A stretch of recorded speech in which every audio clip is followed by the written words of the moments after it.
എന്നാ ഇലക്ഷൻ ആകുമ്പോ ഒരാൾ ജയിക്കും ഒരാൾ തോൽക്കും. നമ്മൾ ഇവിടെ കിടന്ന് വായിട്ട് അഴച്ചിട്ട് കാര്യമൊന്നുമില്ല. അണ്ണൻ നിരാശപ്പെട്ടിട്ടും കാര്യമില്ല. അണ്ണൻ ചെയ്യേണ്ട ഏറ്റവും വലിയ കാര്യങ്ങളാണ് അണ്ണൻ ചെയ്തത്.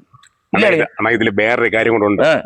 നമ്മൾ ആദ്യം തൊട്ട് അവസാനം വരെ എല്ലാ കാര്യത്തിലും നിങ്ങളെ കൂട്ടം നമ്മളില്ലായിരുന്നു. പിന്നെ പോസ്റ്റർ ഒട്ടിക്കാനും പിന്നെ ആഹാരം വാങ്ങാനും വെള്ളം കുടിക്കാനും ഉറങ്ങാൻ വരെ ഇല്ലായിരുന്നു. നിങ്ങളെ ഭാര്യ ഉണ്ടായിരുന്നു. പക്ഷെ ഇതിൽ വേറൊരു കാര്യം എന്ന് പറഞ്ഞാൽ ഈ തലേ ദിവസം യുവമർ ലക്ഷങ്ങൾ വാരി എറിഞ്ഞു. അത് ശരിയാണ്.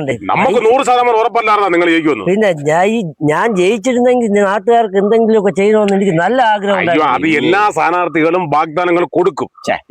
അങ്ങനെ പറയരുത്. പിന്നെ നമ്മൾ അണ്ണ അങ്ങനെ വാഗ്ദാനം കൊടുക്കുന്ന ആളാണ്. ഞാൻ പൊതുവേ പറഞ്ഞ കാര്യമാണ്. അണ്ണ എന്തെങ്കിലുമൊക്കെ ചെയ്തേനെ. പക്ഷെ അണ്ണൻ ജയിച്ചിരുന്ന എന്തെങ്കിലും ചെയ്തേനെ. എനിക്ക് ഈ 1-ാം ബൂത്തിൽ വോട്ട് കുറവായിരുന്നെങ്കിൽ 2-ാം ബൂത്തിൽ നല്ല ലീഡായിരുന്നു. അത് ശരിയാണ്. അതൊന്നും ശ്രദ്ധിച്ചില്ലേ? അത് വളരെ കറക്റ്റ് ആണ്. 1-ാം ബൂത്തിൽ അണ്ണന്റെ വോട്ടിൽ കുറവായിരുന്നെങ്കിലും പക്ഷെ 2-ാം ബൂത്തിൽ നല്ല പിന്നെ വോട്ടുണ്ടായിരുന്നു. പക്ഷെ യുവന്മാര് 1-ാം ബൂത്തിൽ നിന്ന് എണ്ണിയത്. പക്ഷെ നേരെ തിരിച്ചാണ് 2-ാം ബൂത്തിൽ നിന്ന് 1-ാം ബൂത്തിലോട്ട് വന്നിരുന്നെങ്കിൽ ഞാൻ ചിലപ്പോ ജയിച്ചത്. അതൊരു ഐഡിയ ആണല്ലോ. അത് യുവന്മാര് നമുക്കിട്ട് പണിയതാണ്. അല്ലെങ്കിൽ പിന്നെ യുവന്മാർ 1-ാം ബൂത്തിൽ നിന്ന് 2-ാം ബൂത്തിലോട്ട് എണ്ണേണ്ട കാര്യമില്ല.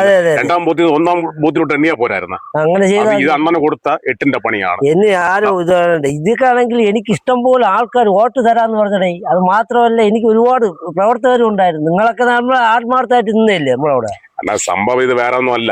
ഈ വോട്ട് തരാന്ന് പറഞ്ഞാൽ എല്ലാം മലക്കം പറഞ്ഞതാണ്. ഞാൻ പറഞ്ഞില്ലേ, ലക്ഷങ്ങൾ രാത്രി പൈസ അല്ലേ വരുന്നത്. ഇതങ്ങനെ സംഭവിച്ചാണ്. എന്ത് ചെയ്യാൻ പറ്റും? ഇനിയിപ്പോ എന്തായാലും നിയമസഭാ ഇലക്ഷൻ നോക്കല്ലേ? നോക്കാം. ഇല്ലേ? അല്ല പിന്നെ ഇവിടെ കളഞ്ഞാ അവിടെ പിടിക്കും. അങ്ങനെ വല്ലതും നോക്കാം. അല്ല ഈ കണക്കാർ വോട്ട് കൊടുക്കുന്നത് അല്ലാതെ അല്ല, ജനങ്ങളല്ലേ അവര് തരും. അവര് ഓരോ കാര്യങ്ങൾ ഇങ്ങനെ പഠിച്ച് വരയില്ലേ. അങ്ങനെ പ്രതീക്ഷിക്കാത്ത പലതും സംഭവിക്കുന്നില്ലേ. അതിൽ ഏറ്റവും വലിയ സംഭവം ഇല്ല അണ്ണൻ തോറ്റത്. അണ്ണൻ ജയിച്ചിരുന്നെങ്കിൽ അണ്ണൻ തീർച്ചയായിട്ടും തരുമായിരുന്നു. നമുക്കൊന്ന് നോക്കായിരുന്നു. പിന്നല്ലാതെ പോട്ടെണ്ണ കുഴപ്പമില്ല. നമുക്ക് അടുത്ത നിയമസഭാ ഇലക്ഷനിൽ പിടിക്കാം. പിന്നല്ല.